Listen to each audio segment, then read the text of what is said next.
Autour du président en exercice, les chefs d'État et de gouvernement de la CEAC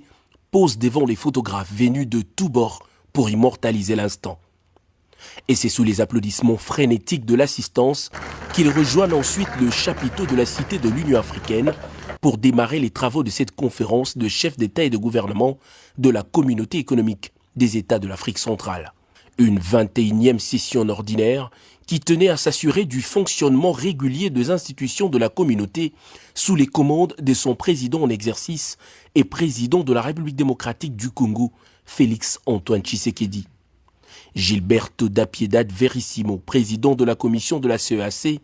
a dans son discours de circonstance énuméré à l'attention de l'Assemblée quelques réalisations de la commission motivées par les orientations et décisions de la conférence qui est l'organe délibérant les plus importants de la commission. Engagé à poursuivre les réformes au sein de la commission avec la mise en œuvre du traité révisé de la CEAC, le président Félix Antoine Tshisekedi a ouvert les travaux de cette première conférence de sa présidence qui s'inscrit dans un contexte bien particulier. Cette 21e session ordinaire de la Communauté économique des États d'Afrique centrale se tient sur fond d'un contexte marqué par plusieurs menaces à la paix et à la sécurité, parmi lesquelles, je cite,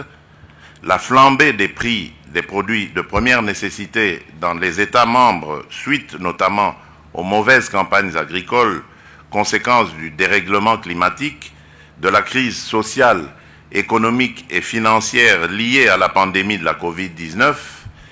et plus récemment aux difficultés d'importation liées à la crise russo-ukrainienne.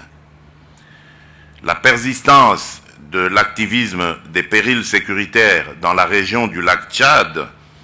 et l'impact de l'activisme des groupes terroristes dans la bande sahélo-saharienne. La résurgence des conflits intercommunautaires en raison notamment des changements climatiques qui entraînent une raréfaction des ressources et enfin la montée de la tension entre la République démocratique du Congo, mon pays, et l'un des pays voisins, le Rwanda, situation que je déplore personnellement et que je souhaite voir revenir à la normale avec la bonne volonté et la détermination de tous. Du déroulement de travaux à huis clos, les chefs d'État et de gouvernement ont adopté les recommandations du Conseil de ministres de la CEAC après avoir observé une minute de silence en mémoire de feu Édouard dos Santos, considéré comme le père fondateur de cette communauté. S'agissant de la situation politique et sécuritaire dans l'Est de la RDC, la Commission a appelé à la solidarité communautaire et a instruit la Commission d'adhérer à la feuille de route de Luanda relative à la cessation immédiate des hostilités par le M23 et le retrait des positions actuelles occupées conformément au communiqué final du mini-sommet de Nairobi.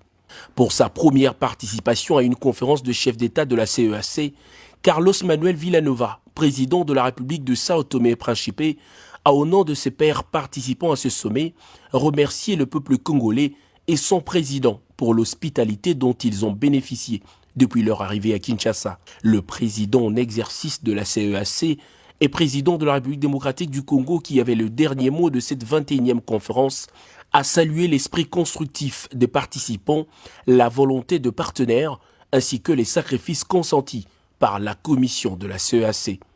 Les recommandations de ce sommet démontrent de la détermination à relever les défis de la sécurité et de la sous-alimentation dans la région, a-t-il souligné, avant de prononcer la formule de clôture. Ces travaux de Kinshasa auront tenu toutes leurs promesses et posé les bases de la première conférence maritime de la CEAC prévue en novembre prochain, toujours à Kinshasa.